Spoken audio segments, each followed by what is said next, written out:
अस्सलाम वालेकुम। इल्मी सिटी के साथ मैं हूँ आपकी होस्ट महमूदा नसीम। जैसा कि आप लोग सब जानते हैं, इल्मी सिटी रोज़ कोई ना कोई सेशन ऐसा लेकर आता है जो सब लोगों के लिए बहुत इन्फॉर्मेटिव होता है। इसी तरह आज का जो हमारा सेशन है वो है हाउ टू अप्लाई सक्सेसफुल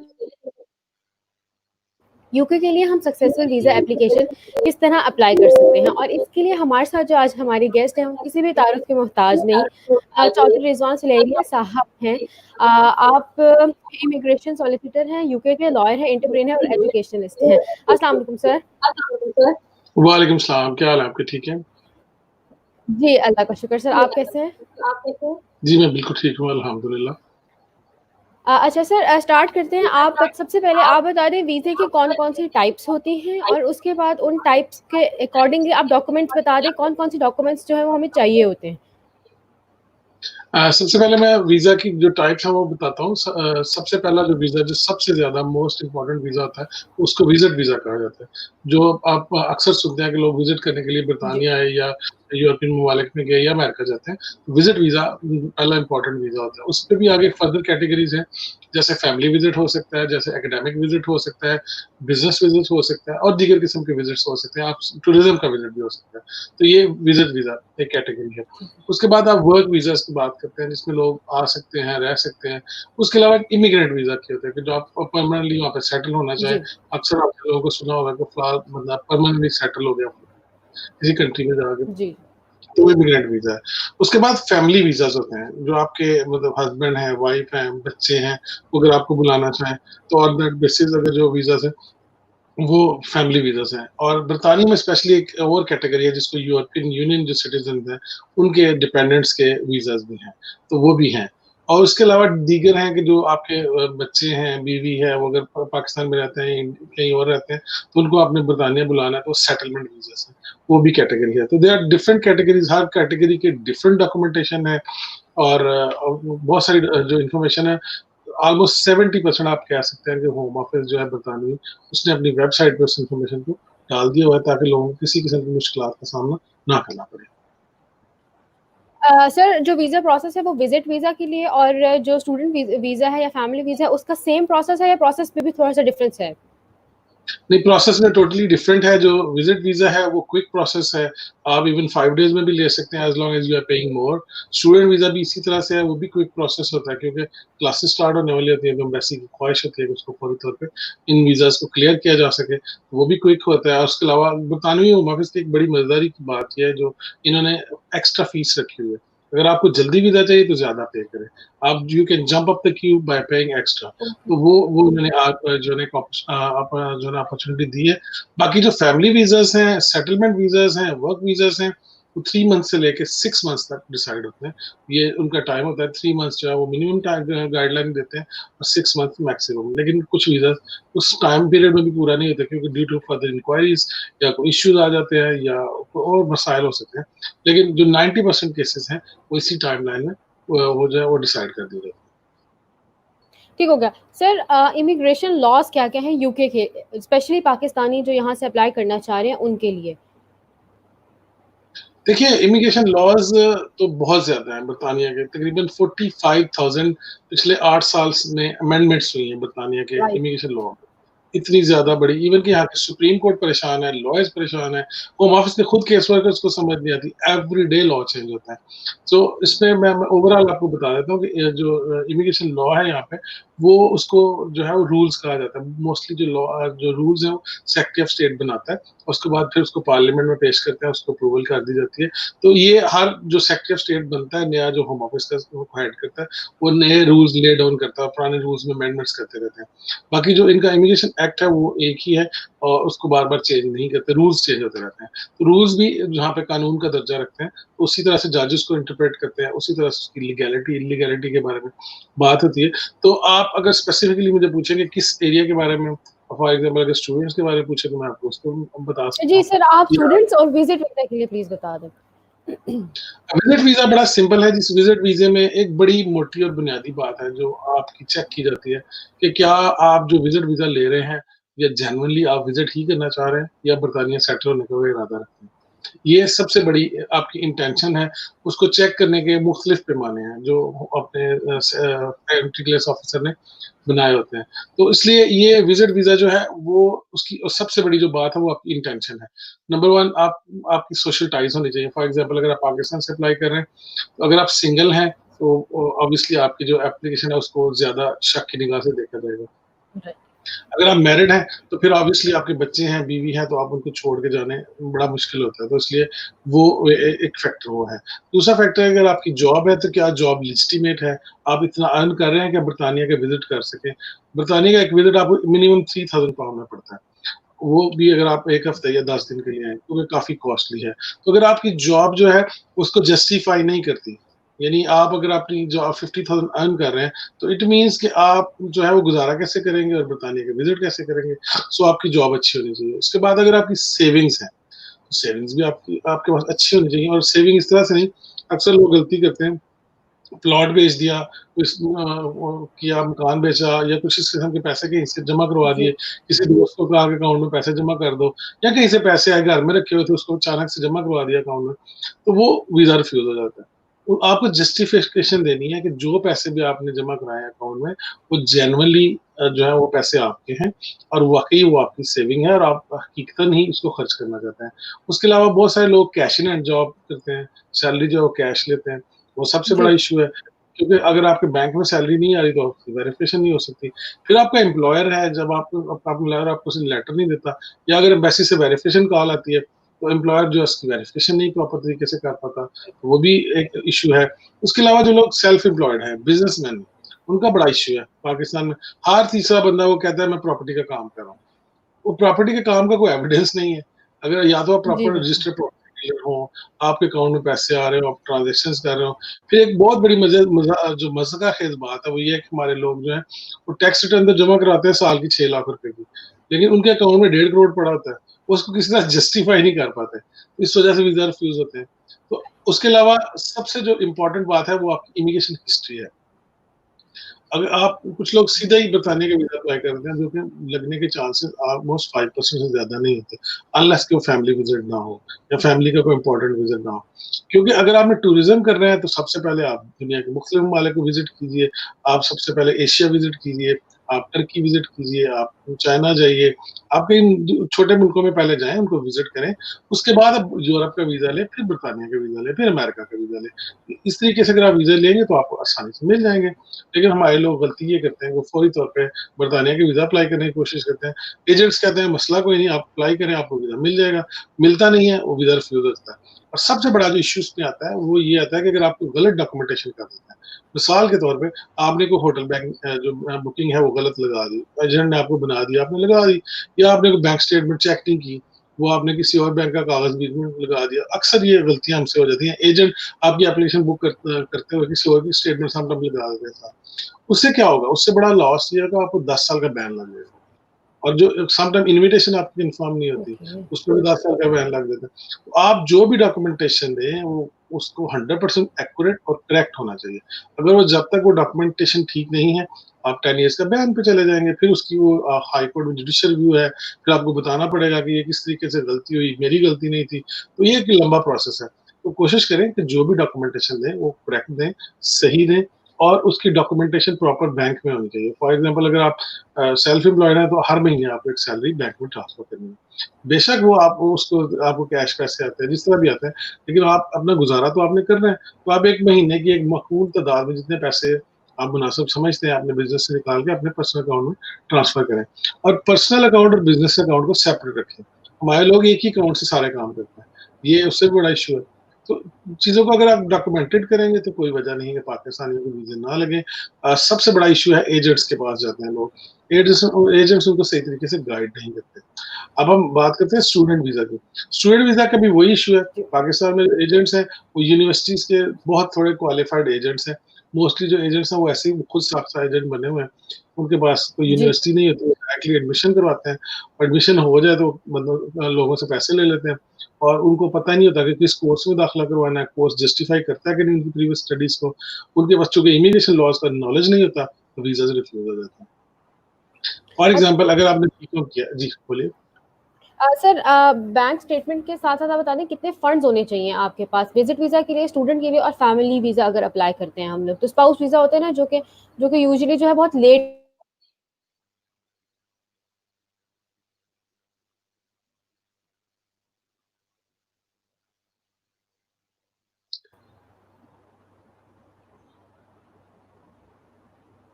थोड़ा आपकी ना आवाज़ बीच में ब्रेक हो गई, लेकिन आई अंडरस्टैंड योर क्वेश्चन। हमारा कनेक्शन जो है वो सर के साथ थोड़ा-सा जो है वो ख़राब हो रहा है। तो मैं थोड़ा चाहूँगी कि स्लो। आप लोग जो है वो क्वेश्चंस करें, स्पेशली स्टूडेंट्स जो कि फर्दर स्टडीज़ के लिए बाहर जाना चाह रहे हैं, वो ज़रूर क्वेश्चंस पूछें, ताकि आप लोगों को जो है वीज़ा प्रोसेसिंग में आसानी होए, आप लोग कोई भी चीज़ जो है वो गलत ना करें।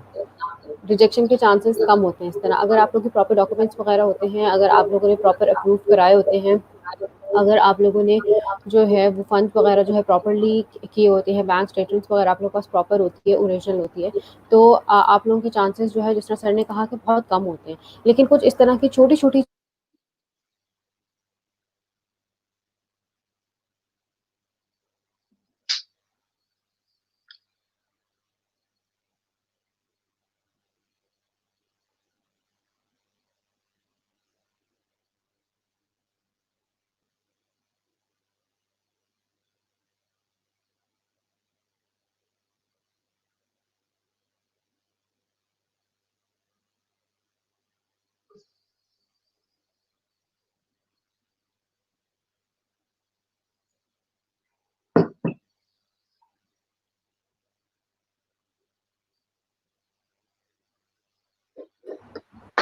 सॉरी सर मेरा कनेक्शन जो है वो शायद डिस्कनेक्ट हो गया कोई था। मसला मैं पूछ रही थी आपसे कि आप बता दें कि बैंक स्टेटमेंट को किस तरह होनी कितनी होनी चाहिए, कितनी अमाउंट होनी चाहिए स्पाउस वीज़ा के लिए स्पेशली क्योंकि यूजुअली इस तरह होता है स्पाउस वीज़ाज़ में बहुत टाइम लग जाता है।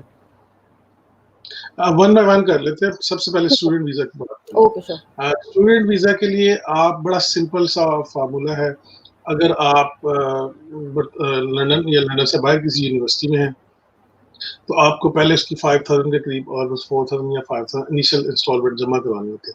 मैं 1 साल की बात कर रहा हूँ। टोटल फीस 15,000 16,000 पाउंड है बरतानिया में। अगर आपको स्कॉलरशिप मिले तो 12-13,000 में आपकी फीस जो है वो सेटल डाउन हो जाती है। तो आपको उसमें से 4-5,000 पाउंड वो जमा करवाने पड़ते हैं पहले। फॉर एग्ज़ाम्पल आपका 7,000 अगर बैलेंस रह गया यूनिवर्सिटी की तरफ, तो आप समझिए कि आपको 14 साढ़े 14 लाख बनता है। 15 लाख एक मुहतात अंदाज़े के मुताबिक उसके लगा लें। तो 15 लाख आपको पहले वो दिखाने हैं। वो जो स्टेटमेंट है वो आपकी 1 महीने से ज़्यादा पुरानी नहीं होनी चाहिए और कम से कम 1 महीना पैसे उसमें रहे होने चाहिए। ओके, ये एक थंब रूल है इसका। 28 डेज़ है लेकिन आप इसको 1 महीना कर लें, ठीक है? तो 1 महीने से आपके पास वो पैसे होने चाहिए, वो आपके अपने अकाउंट में या आपके पेरेंट्स के अकाउंट में होने चाहिए। अगर आपके पेरेंट्स के अकाउंट में है तो उनकी तरफ से एक एफिडेविट लगेगा कि ये पैसे अवेलेबल होंगे। उसके अलावा अगर आप लंदन में पढ़ रहे हैं तो आपको तकरीबन 11,500 के करीब है, तो आप उसको 12,000 कर लें, तकरीबन 25 लाख के करीब आपको पैसे मेंटेनेंस के रखने हैं लंदन में पढ़ने के लिए। अगर आप आउटसाइड लंदन है तो 20-22 लाख के करीब बनते हैं। तो ये पैसे आपके पास होने चाहिए अकाउंट में, पहले आपको दिखाने हैं और जिस वक़्त आपकी वीज़ा प्रोसेस हो रहा है तो अकाउंट में मौजूद होने चाहिए और कम से कम 1 महीने से मौजूद होने चाहिए। और तो ये बड़ा एक सिंपल सा थंब रूल है। बाकी रह गया 40 पॉइंट आपने करने होते हैं, इसमें 10 पॉइंट मेंटेनेंस के और आइल्स के होते हैं या इंग्लिश की क्वालिफिकेशन के होते हैं और ये 30 पॉइंट जो आपके कॉस्ट लेटर के होते हैं, वो स्ट्रेट फॉरवर्ड एप्लीकेशन होती है। आपको एम्बेसी से कॉल आती है, किस यूनिवर्सिटी में आप जाना है, वो आपकी जेन्युइननेस चेक करते हैं फ़ोन के ऊपर ही और आपका वीज़ा डिसाइड कर देते हैं। यूनिवर्सिटी आपकी अच्छी होनी चाहिए, तो कोई वजह नहीं आपका वीज़ा ना लगे। ये बड़ा आसान है, आपको किसी एजेंट के पास जाने की ज़रूरत नहीं है, किसी सॉलिसिटर के पास जाने की ज़रूरत नहीं है। लेकिन राइट। अगर आप फिर भी सैटिस्फाइड नहीं हैं, तो उन लोगों के पास जाएँ जिनके पास नॉलेज है, जो वाक़ईतन इमिग्रेशन का काम करते हैं। तो ये बड़ा आसान है। बाकी अब आ जाते हैं विज़िट वीज़ा की मेंटेनेंस और फंड्स कितने चाहिए। तो एक सिंपल सा फ़ॉर्मूला है कि अगर आपकी होटल बुकिंग है, तो उसपे कितनी कॉस्ट आएगी। अगर आपकी टिकट है, तो उसकी कितनी कॉस्ट आएगी। वो आप बस आप टिकट का पहले एस्टीमेट ले सकते हैं, होटल बुकिंग का आप पहले एस्टीमेट ले सकते हैं, जितने दिनों के लिए आपने रहना है। तो वो पैसे होने चाहिए और उसके अलावा 50 पाउंड से 70 पाउंड के दरमियान अगर पर डे के हिसाब से आपके पास पैसे मौजूद हैं सेविंग में, तो वो पैसे हो तो तकरीबन ये 3,000 पाउंड अगर आपके पास एक मुताद अंदाजे के मुताबिक आपके अकाउंट में एज ए सेविंग अगर पड़ा हुआ है और आप उसको खर्च करना चाहते हैं, मतलब आप विजिट करना चाहते हैं बरतानिया का, तो होपफुली होना चाहिए। लेकिन खाली वो 3,000 ही नहीं होना चाहिए, आपके पास दूसरे पैसे भी होने चाहिए कि आप जी। सर्वाइव करेंगे वापस आके। तो और दूसरा ये आपकी सेविंग में से मैंने जैसे पहले कहा कि वो एक बड़ी तादाद, बहुत बड़ा हिस्सा जो है वो बरतानिया का विज़िट का नहीं होना चाहिए। अदरवाइज़ इसको सस्पिशन में वो देखेंगे और फिर उसको मोर स्क्रूटनाइज़ करेंगे। बाकी रह गई उसकी स्पॉन्सर की जो स्पाउस वीज़ा की बात, तो वो उसका कोई इतना बड़ा इश्यू नहीं है। वो आपके स्पॉन्सर अगर 18,600 अगर डिपेंडेंट नहीं है कोई उनका, तो 18,600 अर्न कर रहे हैं तो सालाना, उनके अकाउंट में पैसे चाहे हैं या नहीं है, doesn't matter. As long as कि उनकी सैलरी आ रही है और वो अकाउंट में आ रही है और वो बाकी रिक्वायरमेंट पूरी करते हैं, तो उनका वीज़ा लग जाएगा और सैलरी उस वक़्त तक आते रहना चाहिए जब तक उनको वीज़ा नहीं लग सकता, वो बरतानिया नहीं पहुँच जाते या पहुँच जाते हैं। तो ठीक ये हो बड़ा गया। सिंपल है। सर क्वेश्चन ये आ रहा है कि हमारे साथ जो है एजेंट फ्रॉड कर जाते होते हैं, हम तब क्या करें? क्योंकि ये तो पाकिस्तान में बहुत ज़्यादा कॉमन है ना कि स्टूडेंट्स के साथ फ्रॉड हो जाता है और उनको सो एजेंट्स जो हैं आपने जैसे कहा कि उनको पता ही नहीं होता कि क्या करते हैं, क्या करना है, क्या नहीं करना और लोग बेचारों के पैसे भी जो है वो ज़ाया हो जाते हैं और उनका वीज़ा भी नहीं रिजेक्ट हो जाता है, तब क्या किया जाए? देखिए, फ्रॉड से बचना सबसे पहला पहला काम होता है कि आप एक्सीडेंट ना होने दें, प्रिकॉशंस की जी, मेजर्स लें। क्योंकि इलाज परहेज़ जो है ना, वो इलाज से बेहतर होता है। राइट। इलाज करवाने से बेहतर है कि परहेज़ कर लें। सबसे जी, पहले तो आप देखिए जो एजेंट है, क्या वो यूनिवर्सिटी के पैनल पे है कि नहीं है? जिस यूनिवर्सिटी पे वो आपको एडमिशन करवा के दे रहे हैं, उसके पैनल पे है कि नहीं है? उस यूनिवर्सिटी की आप रैंकिंग चेक करें कि वो यूनिवर्सिटी की रैंकिंग ठीक है कि नहीं ठीक। तीसरा, आपको एजेंट की ज़रूरत नहीं है, आप डायरेक्टली एप्लीकेशन भी कर सकते हैं, लेकिन आप एजेंट अगर चाहिए ही, तो आप देखें कि वाक़ई यूनिवर्सिटी का एजेंट है। और उसके अलावा बहुत सारे ओपन डेज़ होते हैं यूनिवर्सिटीज़ के पाकिस्तान में, हर शहर में होते हैं। आप ओपन जी, डेज़ अटेंड करें, आपको बहुत सारी यूनिवर्सिटीज़ के नुमाइंदे उधर ही मिल जाते हैं, उधर ही आपका एडमिशन हो जाता है, तो आपको ज़रूरत नहीं है। उसके अलावा ऑब्वियसली बरतानिया में एजेंट्स मौजूद हैं, यूनिवर्सिटी को डायरेक्ट आप ईमेल कर सकते हैं। सबसे पहले तो आप देखें कि आपने पढ़ना क्या है, आप एजेंट पे ना रहें। हमारे लोग अक्सर बात करते हैं डन बेसिस पे कर लें जी, आप वीज़ा लगवा दें सब कुछ, ऐसे नहीं है। ये आपका मुस्तकबिल है, आप अपना मुस्तकबिल किसी के हाथ में क्यों देंगे? आप जी, खुद अपने बारे में डिसाइड करें, आपके पेरेंट्स डिसाइड करें और आप मशवरा करें, कम से कम 2-4 जगह सेकंड ओपिनियन लें। जैसे बंदा बीमार होता है तो एक डॉक्टर से अगर उसका इलाज नहीं होता तो सेकंड ओपिनियन लेनी पड़ती है। तो क्योंकि अगर आप पहली सक्सेसफुल एप्लीकेशन डालते हैं, तो फिर आप बिल्कुल सही रहेंगे। लेकिन अगर आपकी पहले 1-2 रिफ्यूज़ हो जाती हैं, फिर आपका केस खराब हो जाता है। उसको फिर ये है कि बड़े मुश्किल से ना हम उसको उस वीज़े को, उस एप्लीकेशन को सही कर पाते हैं।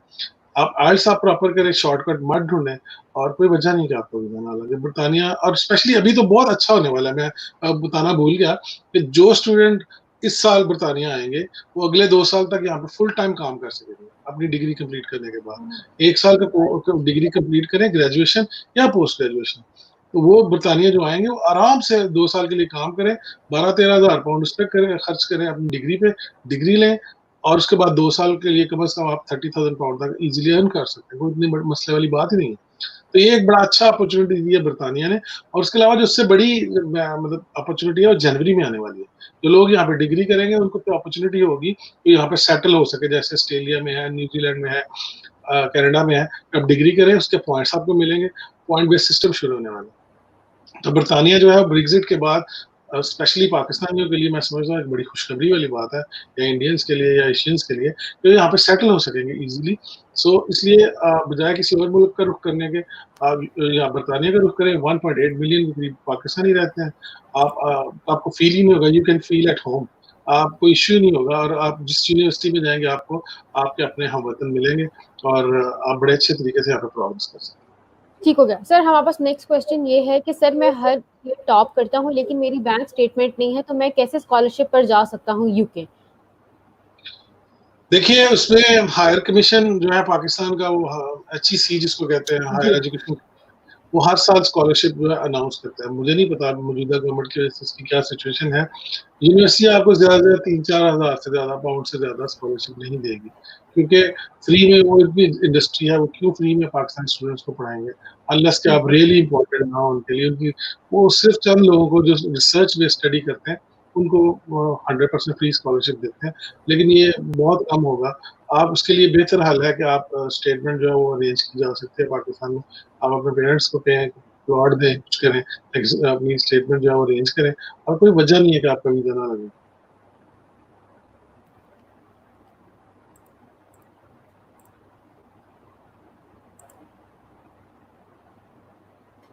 हेलो। जी, जी, आई कैन हियर यू। जी, अच्छा सर, हमारे पास अब एक क्वेश्चन आया है नॉट रिलेटेड टू यूके, लेकिन वो कह रहे हैं कि सर तुर्की के लिए अगर वीज़ा जो है अप्लाई करें तो कितनी अमाउंट होनी चाहिए अकाउंट में? तुर्की का वीज़ा तो मेरा नहीं ख़्याल इतना मुश्किल वीज़ा है, काफ़ी जी। आसान वीज़ा है। लेकिन ये बताना पड़ेगा कि किस जो है ना वो उसको अ, पर्पज़ इनका क्या है? अगर इन्होंने विज़िट वीज़ा करना है तो ऑब्वियसली इनके पास होटल बुकिंग होनी चाहिए, जो एक बेसिक थंब रूल है। उसके बाद इनके पास टिकट की बुकिंग होनी चाहिए और वो आप वीज़ा अप्लाई करें एम्बेसी में और आपका इनफ पैसे होने चाहिए, जॉब आपकी अच्छी होनी चाहिए, तो कोई इतनी बड़ी रिक्वायरमेंट नहीं है तुर्की के लिए। अच्छा सर, लैंग्वेज से रिलेटेड हमारे पास क्वेश्चन आया है कि आइल्स लैंग्वेज के बगैर कंपनी जॉब के लिए अप्लाई कर सकते हैं या नहीं कर सकते? बिल्कुल नहीं कर सकते हैं क्योंकि आइल्स एक बेसिक रिक्वायरमेंट है। अगर आपको इंग्लिश ही नहीं बोलनी आती बरतानिया जी। आके, तो आप कैसे वो जॉब कैसे कर सकेंगे? तो ये नहीं है, आपको बेसिक आइल्स जो है वो करना पड़ेगा। लेकिन वो इतना बड़ा मुश्किल नहीं है, वो बड़ा आसानी से हो सकता है। कोई कोई इसमें प्रॉब्लम नहीं है। पाकिस्तान में अब बहुत सारे इदारे भी बने हुए हैं जो आपको इसके लिए जी। ट्रेन करते हैं और आप कर सकते हैं, कोई ऐसा मसला नहीं। क्योंकि जो आपका कॉस्ट लेटर होगा, उसके ऊपर ये लिखा होगा कि आप कैसे जो है ना बरतानिया का वो आपके लिए अंग्रेज़ी जो है वो एग्ज़ैम्प्ट है या नहीं है, तो उसके अंदर ये सारी चीज़ें मेंशन होंगी। तो उतनी देर तक आपको वीज़ा ही नहीं मिल सकता जब तक आपको अंग्रेज़ी नहीं है। ठीक हो गया। सर, एक क्वेश्चन ये है कि कनाडा, बल्कि मैं क्वेश्चन कर रही हूँ कि कनाडा और यूके में जो है वो डिफरेंट तरीका प्रोसीजर है या सेम प्रोसीजर है? दे नहीं, कनाडा टोटली डिफरेंट है, यूके टोटली डिफरेंट है। यूके में पॉइंट बेस्ड सिस्टम है, आपको पॉइंट्स मिलते अच्छा। हैं, आपके कॉलेज से यूनिवर्सिटी के एडमिशन के, आपके इंग्लिश के और आपके मेंटेनेंस के। कनाडा का टोटली डिफरेंट है, कनाडा का जो वीज़ा है वो टोटली जो वीज़ा ऑफिसर है, वो खुद डिसाइड करता है। इवन के 1999 में मुझे कनाडा वालों ने रिफ्यूज़ कर दिया था। तो ये मतलब उनका ये 1999 की बात है जब मैंने अपनी डिग्री कंप्लीट की तो मैं सोचा कि मैं कनाडा जाता हूँ, लेकिन उसमें मेरे एजेंट की गलती थी, मुझे उस वक़्त एहसास नहीं था। मेरे ओके। एजेंट ने जो मेरा दाखिला करवाया वो मेरी क्वालिफ़िकेशन से टोटली डिफरेंट करवाया। ह्यूमन रिसोर्सेज़ मैनेजमेंट में उन्होंने मेरा दाखिला करवा दिया, जबकि मेरी जो क्वालिफ़िकेशन थी वो पॉलिटिकल साइंस में थी, तो इट डज़न्ट मैच। तो उस वजह से फिर मेरा वीज़ा रिफ्यूज़ कर दिया कनाडा वालों ने। तो आप जो भी एजेंट है यूज़ कर रहे हैं कनाडा के वीज़ा के लिए, वो कोशिश करें कि उस यूनिवर्सिटी के पैनल पे हो और उनके पास क्वालिफ़िकेशन हो। ठीक है सर, बैन जो आपने कहा कि 10 साल का ऑलमोस्ट लगता है, तो बैन की सूरत में वीज़ा एप्लीकेशन जो है वो दोबारा हम लोग रिप्रोसेस कर सकते हैं कि नहीं कर सकते? अगर आपकी गलती नहीं है, तो आप एप्लीकेशन दोबारा भेज सकते हैं ठीक हो रिप्रेजेंटेशन के साथ कि मेरी गलती नहीं थी, ये फ़ला इश्यू हुआ था, आप एक्सप्लेनेशन दे सकते हैं। लाहौर के कितने 2 या 3 एमपीज़ हैं जिनके हमने बैन रिमूव कराया, मैं उनका नाम तो नहीं ले सकता, लेकिन उनके एजेंट की गलती थी। उन्होंने उनकी जो होटल बुकिंग थी वो 3 दिन की बजाय 10 दिन की लिख दी और 3 दिन का होटल एक्चुअली बुक किया और पता चला कि वो उनकी वजह से उनको 10 डेज़ का 10 इयर्स का बैन लग गया। तो हमने उनके बैन रिमूव करवाए, हमने एक्सप्लेन किया कि नहीं ये एजेंट की गलती है। एजेंट ने लेटर दिया कि वाक़ई मेरे स्टाफ की गलती थी और हम उनको टिकट्स कंपनसेट कर रहे हैं और फिर उस तरीके से उस बैन को रिमूव कराया गया। इसके अलावा और भी इश्यूज़ होते हैं, वो देयर आर डिफरेंट वेज़, लेकिन ये बड़ा डिफिकल्ट केस होता है। हाँ, केस टू केस बेसिस पे हम उस पे डिसाइड कर सकते हैं कि इस केस को आगे लेके जाना चाहिए हाई कोर्ट में या नहीं। तो आप हाई कोर्ट में इस केस को लेके जाते हैं यहाँ पे या अपर ट्राइब्यूनल में और फिर उसके बाद होम ऑफिस आपके साथ नेगोशिएट करता है और वो अपना डिसीजन वापस ले लेता है। ठीक हो गया। सर, स्पाउस वीज़ा के लिए हमारे पास क्वेश्चन है कि आइल्स नेसेसरी है यूके जाने के लिए कि नहीं? 100%। स्पाउस वीज़ा के लिए भी? बिल्कुल है। A1 का बुनियादी टेस्ट है, बिल्कुल बेसिक अंग्रेज़ी आपको आनी चाहिए, उसके बगैर आप ओके। स्पाउस वीज़ा नहीं ले सकते या आपकी मेंटल कैपेसिटी इस तरह की ना हो जो एग्ज़ाम्पशन अप्लाई होती है, तो उस तरह हो सकता है। और उसके अलावा जो है वो मैं क्या कहते हैं उसको एक वो A1 का टेस्ट है, वो बुनियादी सा टेस्ट है, वो आपको देना पड़ता है। वो आप आराम से कर लेते हैं, कोई इतना बड़ा मसला नहीं है, बेसिक अंग्रेज़ी है। वो पाकिस्तान में बहुत सारे इदारे मौजूद हैं जो आपकी हेल्प कर रहे हैं इसमें। ठीक हो गया। सर, नेक्स्ट क्वेश्चन हमारे पास है, do Britain solicitors help us to get study visa in UK? बिल्कुल हम हेल्प कर सकते हैं, कोई इतने मसले वाली बात नहीं है। लेकिन मैंने पहले बताया कि हम बहुत सारी हेल्प की ज़रूरत भी नहीं है। जी, बिल्कुल। कोई वकील ऐसा नहीं होगा जो आपको ऐसे कहेगा, लेकिन आप खुद स्टडी करें, खुद से अपने आप को जो है वो देखें, उसकी रिक्वायरमेंट देखें। Yes we can help you, that's not a problem और we can recommend you even some agents, उसमें कोई मसला नहीं। ओके। सर, मैं क्वेश्चन कर रही हूँ कि एप्लीकेशन में हमें कौन-कौन सी ऐसी चीज़ें अवॉइड करनी चाहिए जो कि ट्रिगर हो जाती हैं और हमारा जो है वीज़ा रिजेक्ट हो जाता है? अपनी तरफ से तो हमने बहुत अच्छी एक एप्लीकेशन जो है वो सबमिट कराई होती है, लेकिन इमिग्रेशन वालों ऑफिस के पास या होम ऑफिस वालों के पास जो है वो चीज़ ट्रिगर कर जाती है। ये डिपेंड करता है कि आपने किस वीज़ा एप्लीकेशन की आप बात कर रहे हैं। अगर तो आप स्टूडेंट वीज़ा के एप्लीकेशन की बात कर रहे हैं, तो उसमें ऐसी कोई चीज़ नहीं है जो ट्रिगर करे। सिर्फ ये है कि आपने बताना है कि आपने पहले कितने वीज़े अप्लाई किए थे और कितने रिफ्यूज़ हुए। राइट। अगर आप उसको नहीं बताएँगे तो आपके ऊपर 10 साल का बैन लगेगा। तो आपको मस्ट बताना है कि आपके कितने वीज़े रिफ्यूज़ हुए। उसको नहीं छुपाया जा सकता। तो इसलिए आप ऑनेस्टी के साथ उसको बताएँ कि क्यों रिफ्यूज़ हुए थे, उसको प्रॉपर्ली एक्सप्लेन करें कि वो एजेंट ने सही नहीं गाइड किया, वीज़ा ऑफिसर सैटिस्फाइड नहीं था, यूनिवर्सिटी का एडमिशन सही नहीं था, क्लासें लेट हो गई थी। जो भी रीज़न है, बैंक स्टेटमेंट पूरी नहीं थी, व्हाटएवर द रीज़न वाज़, लेकिन आपको प्रॉपर वो रीज़न एक्सप्लेन करेंगे, तो कोई वजह नहीं कि वीज़ा ना लग सके। जैसे मैंने आपको बताया कि मेरा कनाडा का वीज़ा रिफ्यूज़ था, लेकिन बरतानिया ने दिया। अगर आप प्रॉपर्ली ऑनेस्टी के साथ आप उनको बताएँगे, कोई मसला नहीं है कि आपको वीज़ा ना मिल सके। सो इसलिए आप प्रॉपर जो एप्लीकेशन है, स्टूडेंट एप्लीकेशन तो है स्ट्रेट फॉरवर्ड है। उसमें आपके पास मैंने पहले बताया कि 3-4 चीज़ें रिक्वायर्ड है, कोई लंबी-चौड़ी इसमें इश्यू ही नहीं है। आप अगर रूल्स की जो है वो खिलाफवर्जी नहीं कर रहे किसी वजह से, तो कोई वजह नहीं है कि वीज़ा ना मिले आपको। सर इस तरह भी है ना कि हम कोई भी फैमिली मेंबर जो है दो हस्बैंड वाइफ जाते हैं यूके, ठीक है, और उनका जो है वहाँ पे बेबी हो जाता है, तो कितने टाइम बाद जो है वो बेबी को जो है वो वहाँ की नेशनलिटी मिलती है या पासपोर्ट मिलता है, और पेरेंट्स को किस तरह मिलता है पासपोर्ट वहाँ पे? 10 साल बाद बच्चा एलिजिबल होगा अगर वो 10 साल उस बरतानिया में रह रहता है और डिपोर्ट नहीं किया कॉन्स्टेंट। जाता है, तो वो एलिजिबल होगा और 7 साल के बाद वो लीव के लिए और 10 साल के बाद नेशनैलिटी के लिए, जिसको रजिस्ट्रेशन कहा जाता है। ठीक है, और सर इस प्रोसेस में वो पाकिस्तान आ सकती है फैमिली के, उनको वहीं पे ही 10 साल कांस्टेंट स्टे करना नहीं, पड़ता वो है? जो ही निकलेंगे तो वो खत्म हो जाएगा। अच्छा, right, okay, this is very. Sir पूरा प्रोसेस हो गया, हमने एप्लीकेशन जो है वो सबमिट करा दी। इंटरव्यू में जो है वो कौन-कौन से मेन क्वेश्चन होते हैं जो वो पूछते हैं? बड़ा सिंपल क्वेश्चन पूछेंगे कि आपने कोर्स के लिए रिसर्च कैसे किया था जो आपने कोर्स सेलेक्ट किया है। ठीक है। आपने ये कोर्स स्टडी की बात करो, अगर आपने क्योंकि मोस्टली क्वेश्चन स्टडी पे ही होंगे जी, या जी। स्पाउस वीज़ा उसमें होंगे। तो उसमें वो पूछेंगे कि आपने कितना मतलब ये कैसे कोर्स सिलेक्ट किया? ये यूनिवर्सिटी ही क्यों सिलेक्ट की? आपने पाकिस्तान में कोई स्टडी क्यों नहीं की? आपने पाकिस्तान में हायर एजुकेशन क्यों नहीं की? ये आपको आपके एजेंट्स जो है वो प्रिपेयर करेंगे, लेकिन आप इसमें कोई इतना बड़ा मसला नहीं है। फॉर एग्ज़ाम्पल अगर आपने यूनिवर्सिटी क्यों चूज़ की, तो आपको उसकी रीज़न बतानी है कि यूनिवर्सिटी बहुत अच्छी है, इसकी फीसेस बहुत अच्छी हैं, इसके कोर्स बड़े अच्छे हैं, इसकी रैंकिंग बड़ी अच्छी है, इसके साज़ा बड़े अच्छे हैं, मुझे मेरे दोस्तों ने रिकमेंड किया है, मेरे क्लास फेलोज़ ने बताया था, मेरे फैमिली मेंबर्स ने बताया। So there are so many reason के why you chose that university. जी। और मैंने दूसरी यूनिवर्सिटीज़ भी देखी थी, उसकी ये रिसर्च मैंने की थी, फला-फला-फला। ये नहीं हर चीज़ का आप उसको आंसर आपको आप देंगे तो कोई वजह नहीं कि वो सैटिस्फाइड ना हो। क्योंकि वो देखते हैं कि आपकी जेन्युइननेस है कि नहीं इस एप्लीकेशन में। राइट। आप इस रूट को सिर्फ कोई भी रूट आप यूज़ तो नहीं कर रहे, सिर्फ और सिर्फ बरतानिया आने के लिए।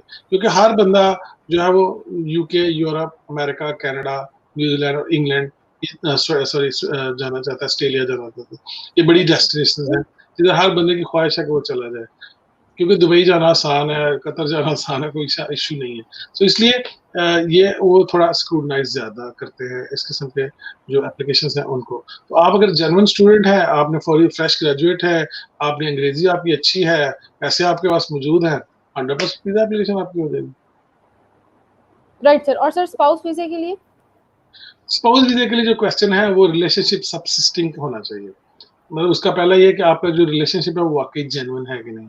राइट। आपके जो हस्बैंड हैं या वाइफ हैं आपको प्रॉपर्ली कॉल करते हैं, व्हाट्सएप कॉल्स करते हैं, आपकी उनके साथ पिक्चर्स हैं, आपकी शादी प्रॉपर्ली हुई है कि नहीं हुई, आप कहीं किसी जगह पे आप विज़िट किए हैं, आपने कहीं जगह पे घूमे-फिरे हैं कि नहीं फिरे, आपका कोई बच्चा है या नहीं है, उसके अलावा आपको कितने दफ़ा उन्होंने विज़िट किया है, पैसे रेगुलरली आपको भेजते हैं कि नहीं भेजते। तो ये सारे क्वेश्चन्स हैं। आपकी शादी में कितने लोग मौजूद थे, अब आपकी मूवी से पता चलेगा कि आपकी जेन्युइन शादी हुई है, ओपन शादी हुई है, बड़ी शादी हुई है। तो ये सारी सारी चीज़ों को देख के वो असेस करते हैं कि आपकी जेन्युइननेस है कि नहीं है। उसके अलावा आपके हस्बैंड आपको बरतानिया में किधर रखेंगे, उनके पास जगह है कि नहीं है रखने की, उनके पास जॉब है कि नहीं है। उसके अलावा आप आके पब्लिक फंड्स तो नहीं लेंगे, कोई ऐसी वजह तो नहीं होगी कि आप आके जो बरतानिया को क्योंकि यहाँ पे चूँकि ये सोशल स्टेट है, काफ़ी सारे जो है वो फंड्स भी अवेलेबल होते हैं लोगों के लिए जो आप क्लेम कर सकते हैं, जो ही आप बरतानिया आए as a spouse of British citizen, तो उसके लिए भी उनको सेस करना पड़ता है।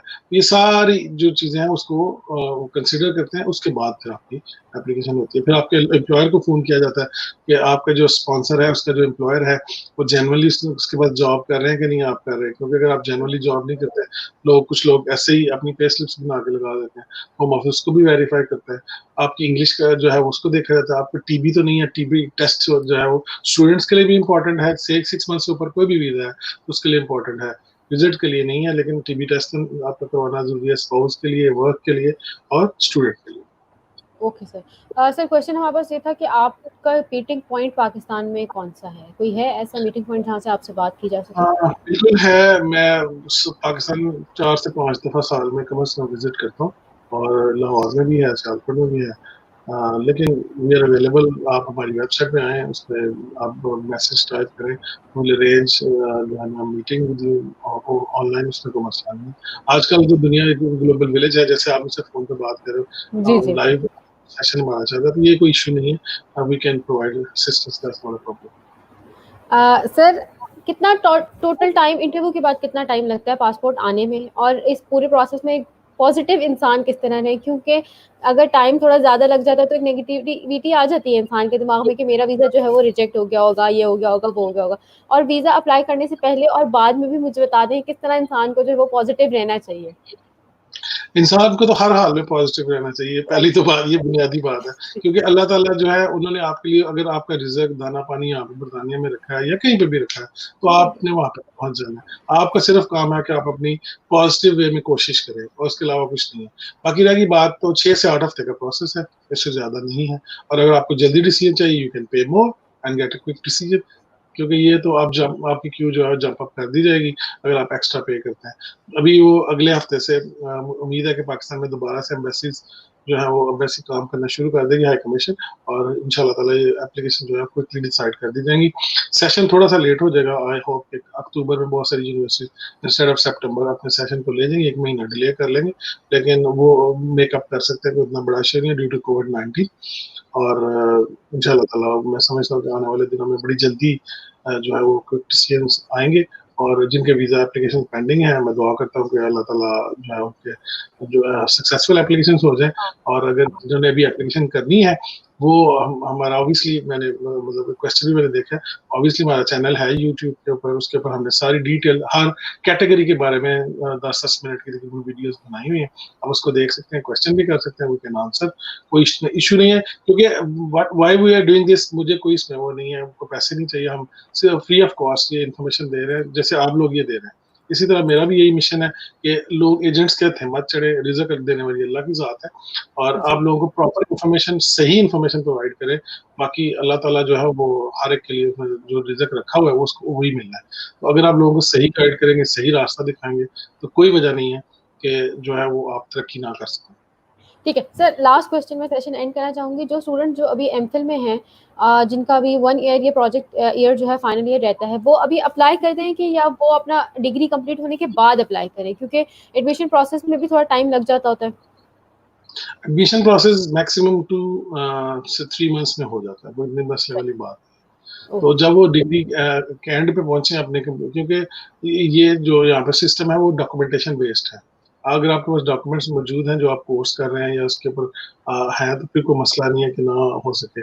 और कोई इतना बड़ा इशू नहीं है। बल्कि एक कैटेगरी रह गई, मैंने आपको बताना भूल गया कि यहाँ जी, पे जो पाकिस्तान में कंपनीज बिजनेस कर रही हैं, एक्सपोर्टर्स हैं, उनको बहुत बड़ा जी। प्रॉब्लम है पेपाल के अकाउंट्स का, इन चीज़ों का ना।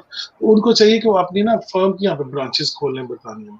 बड़ा आसान वीज़ा है, उसको कहते हैं सोल रिप्रेजेंटेटिव वीज़ा। तो वो बरतानिया में जी। एक ब्रांच खोले और अपना किसी एक बंदे को वहाँ भेज दें, वो पेपाल अकाउंट भी खोल ले, कंपनी भी खोल ले, और पाकिस्तान की एक्सपोर्ट्स भी इससे बेहतर हो सकती है। Right sir. Thank you so much sir. बहुत इन्फॉर्मेटिव सेशन था। होपफुली सब लोगों को जो है क्वेश्चंस के आंसर जो है वो मिल गए होंगे। इसके अलावा अगर आप लोगों को मजीद को क्वेश्चंस हैं तो आप लोग सर की जो ब्रिटेन सॉलिसिटर की वेबसाइट है उस पे भी आप लोग सर से कांटेक्ट कर सकते हैं। इसके अलावा उनका अपना एक यूट्यूब चैनल है जिसमें जो है हर चीज़ की कैटेगरी वाइज जो है वो इन्फॉर्मेशन आप लोगों को प्रोवाइड की जाती है। अपना और अपने साथ वालों का हमेशा ख्याल रखें, एजेंट्स के फ्रॉड से बचें जितना सरने का, और हर टाइम जो है वो पॉजिटिव रहें। Thank you so much sir once again. Thank you. अल्लाह हैव हाफ़िज़। A very good day. अल्लाह हाफ़िज़।